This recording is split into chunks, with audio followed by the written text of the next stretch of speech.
Halos sa duwaneng dekada mag-operating San Simon Industrial Park ametong kareng major economic driver ning probinsya ning Pampanga. Agpangking Pampanga Chamber of Commerce and Industry Incorporated o PAMCHAM. Megumpisayng development keng 18 hektaryang gabun keng east portion na ning North Luzon Expressway anyang banwang 2007 at balaw siya ning Daragul. Sumangit na ning progreso uling vulnerable ang komunidad karening mitatalakad heavy industrial a negosyo. Metong kareng panena mong laman ning balita ing pisasabyan king environmental protection. King mera pata press briefing ning Kapampangan in Media Incorporated o kami anyang Biyernes January 19 meging bisita yung Federation of Philippine Industries Incorporated o FPI Chairperson Jesus Aranza. Metong yang aguman daring business locators ating chapter king San Simon Industrial Park ing FPI. Agpangkang Aranza dapat mika open inspection kareng pakatalakad negosyo ka rin uling maralas kanu ing misdeclaration. Antimo kanu retang sasabyandang manu palang warehouse, dapat mag-operate na la palang factory. Magsabi lang ang namumuno dito sa atin na open inspection. Tapos, bakit hindi nagsasabi? bakit kailangan daan muna dito, daan muna doon? Maraming layers. Daan muna. Maraming dinadaanan. Kumbaga sa maraming istasyon. Maraming istasyon ang pinupunduhan. Merong nag-smelter na walang lisensya. Supposedly, ang ginamit lang, warehousing. Pero sa totoong buhay, nag-recycle sila. Sila nagtutunaw ng mga tingga, tapos yung binubuhos sila yung mga, sa baterya, no? Ito yung mga lead battery, binubuhos sila ang mga acid. So, that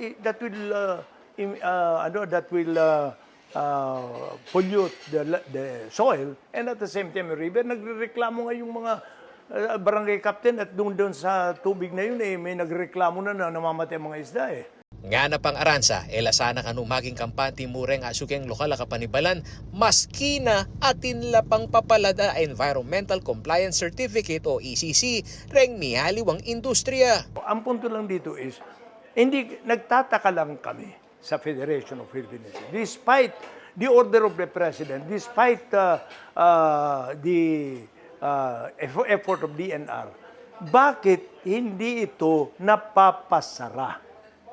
Bakit hindi ito imbestigahan kaagad? When you talk of toxic waste, dapat anuhin mo na kaagad. Samantala, siniguro na naman ng Supervising Environmental Management Specialist ng Provincial Environment and Natural Resources Office o PENRO ng Pampanga ay Irene Marin Villar amidaon lang investigasyon dikil keng sinabi ng Aranza. On our part po, as we have yet to receive a formal copy of the complaint, but because of the precautionary principle, we'll be coordinating with the municipal government and the DNR-EMB to address the matter at hand. So we plan to conduct a joint ocular inspection at the area to verify the veracity of the information that we have received. Our industries na atin pong ausandang heavy industries per the DNR po. Reta po ring heavy industries na mag-require ECC to operate mga environmentally critical projects po. So far po, ito pong lugar ito, ala naman pong kapasara na po dati, way back po. Ala pa po eh. To per our records po na ala pa po. But our office naman po is conducting immediate action. Pag po ating receive na complaints, we immediately go to the area to inspect. Basiking record na ng CLTV 36 News, banwang 2022 pa anyang mika task force siyang provincial government ng Pampanga, bangkanitang mabandal la deng violators keng may sabing industrial park. Uling muangin nune wastewater pa ang gana kanita, reng mirereklamong padagos ra ang gaking Pampanga River. Industrial establishment kung saan sila ay naglalabas ng mga maduduming tubig. As per our information, nilalabas yan tuwing gabi, no? So, kailangan pumipigil yan kasi yung nilabas na liquid waste nila, pupunta yan sa mainstream. Pupunta yan sa mga creek, mailit na kailugan. Ang bagsak po niyan sa Pampanga River. Pagtatalaga ng isang task force headed by the EMB, DNR, co-chairman po siguro ang provincial government. Ako yung kayong talasuyo ay Paulo G. Santos, ating pusong makabalen.